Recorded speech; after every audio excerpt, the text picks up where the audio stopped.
What's up everybody, another episode of 4x4 Camping and Adventures, and in this episode we're going to talk the difference between all terrains and mud terrains and what's going to be the best for you. So let's get into it. Alright, so using your tyres for your application. So as you've probably seen my videos before, I do a lot of beach driving. I like the beach, that side of things, so that's what I really obviously do off-road. Reese, on the other hand, he obviously bought muddies. He's actually going to go to all terrains because he wants to get away from mud tyres because of the situation. A lot of sand up here, so we don't do much mud holes or anything like that. But using the right tyres for your application. Now, if you're going to be, as I said before, if you're going to be on beach, that kind of stuff, get all terrains, even highway terrains. Highway terrains actually bag out better than all terrains and mud terrains on the beach because they've actually got less of these treads to actually dig into the sand, so they actually float in the sand a lot better.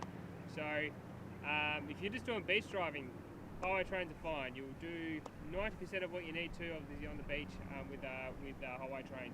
If you're going to go sort of a little bit more off-road, you're going to get a little bit of rocks in there, maybe some wet stuff, a little bit of beach obviously, that side of things. Go on all-terrain, they're a very, very good all-rounder. They do 90% of things that you want them to do. Now, beyond that, you have mud terrains. Now, it's in the name, mud terrain. Obviously, they're designed for sloppy, wet mud.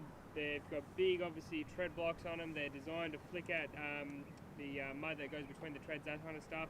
So that's what they're designed for. They're not designed for the beach. They essentially turn into a bit of a shovel action when they go on the beach.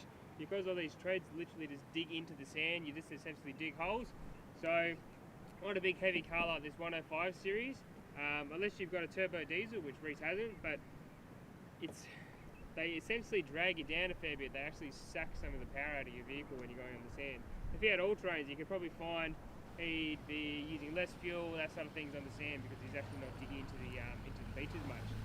So that side of things obviously to look at as well. If he's going to be going in the mud and that kind of thing, he's going to be able to go further and further than me because I'm just going to slick up and it's eventually just going to turn into a slick and not go anywhere because it's not going to have any bite to obviously get into the terrain.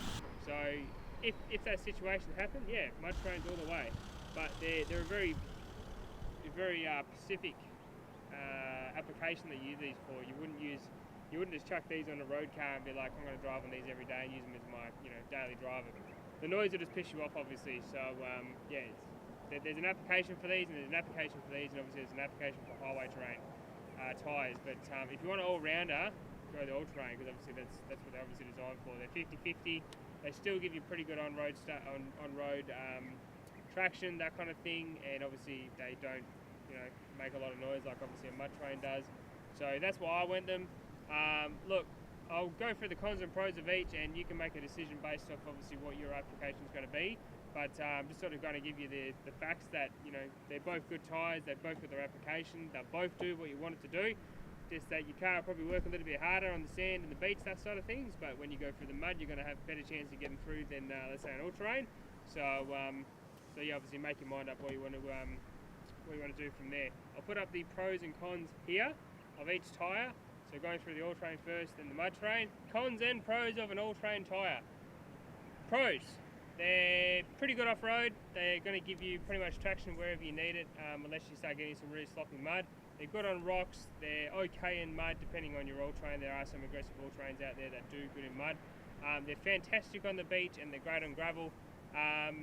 As I said, they're going to be a little bit more off-road friendly for, let's say, over a highway terrain. But obviously the cons, obviously the big one, obviously they don't clean themselves as much as a mud terrain tyre does, obviously. So if you do go into mud, that's going to be a bit of an issue there with actually getting the actual mud out of the tyre. They do obviously cost a little bit more than, let's say, a highway terrain. They're cheaper than a mud terrain, but they are more expensive than a highway terrain.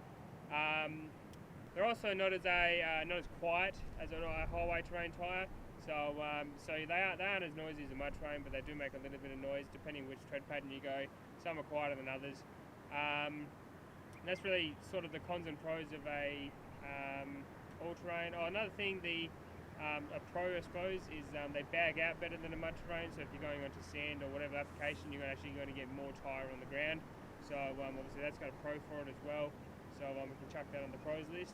But they're a great all-round tyre. So if you're going for this, you're going to do we're going to be able to do 90% of the stuff we want to do off-road, unless you start getting to that really extreme mud, clay stuff. Obviously that's where they start, you know, falling off the opposite of the side. So, and that's an all-terrain pros and cons list.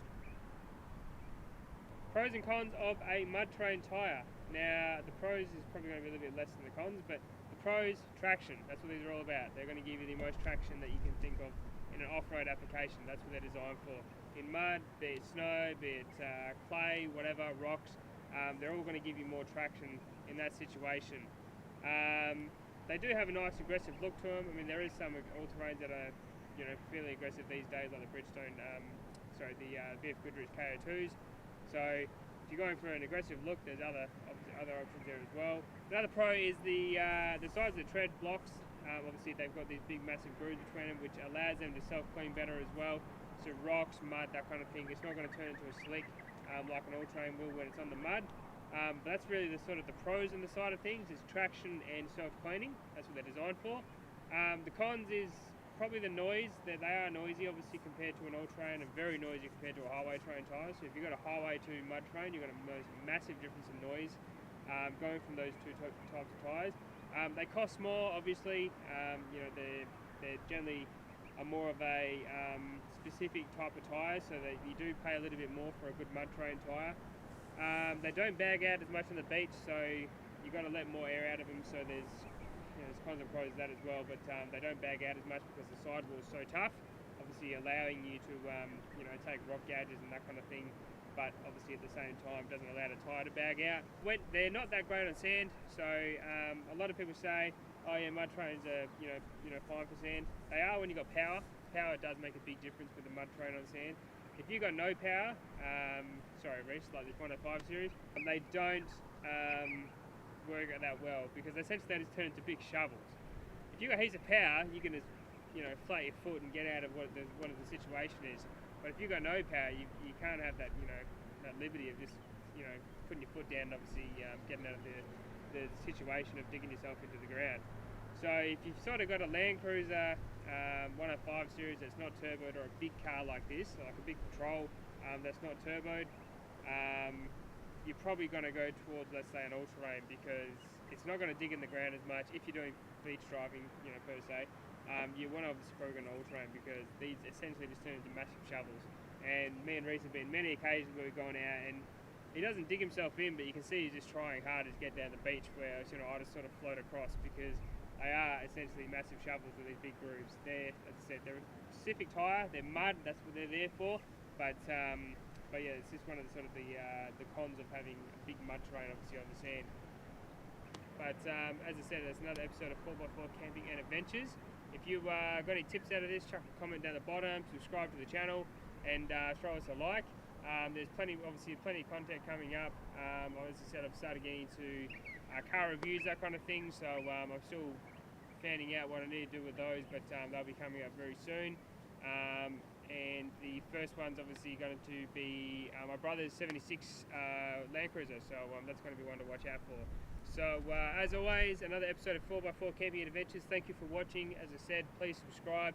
We're at 1,000 subscribers now, and again, I thank you guys for joining the channel and being part of it, and I'll see you out there in the tracks and trails. See ya!